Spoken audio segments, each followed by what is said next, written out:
Niat hati terbebas dari hutang yang menjeratnya, pria bernama Iko Mangsuarike 34 tahun nekat mencuri sepeda motor di depan warung Eka Jalan Sri Rama Desa Pemecutan Kaji Denpasar Utara pada Kamis 28 September sekitar pukul 15.40. Alhasil ia diringkus Polsek Denpasar Utara. Kapolsek Denpasar Utara Ibtu Iputu Charles Dolesgit menerangkan peristiwa ini bermula ketika anak dari pemilik motor Putu Eka Aryawati memarkir Honda Scoopy warna putih di depan warung miliknya. Anak dari pelapor memarkir sepeda motor dalam kondisi kunci masih nyantol. Berselang 30 menit, kemudian datanglah pelaku yang berpura-pura membeli minuman ringan. Saat kembali dari warung tersebut, maling itu langsung membawa kabur motor korban dengan mudah.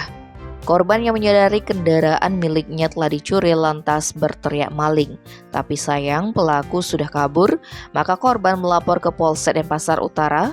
Laporan itu langsung ditindaklanjuti tim Opsnal Reskrim dengan melakukan penyelidikan hingga dapat mengantongi ciri-ciri pelaku.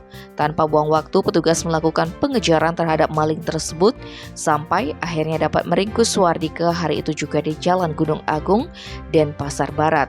Saat diinterogasi, bapak dari 4 anak ini mengakui niatnya mencuri timbul lantaran melihat motor korban dalam posisi kunci masih nyantol.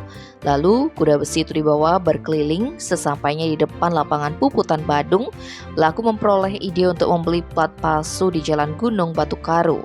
Lalu plat motor yang asli dia ganti dengan yang palsu tersebut sehingga kendaraan ini bisa dijadikan jaminan gadai. Karena pria yang bekerja sebagai tukang galon air isi ulang itu dalam posisi terlilit hutang.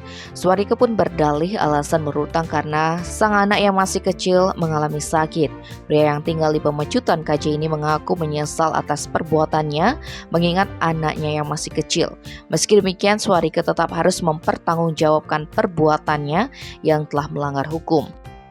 Ia disangkakan pasal 362 KUHP tentang pencurian dengan pidana penjara paling lama 5 tahun.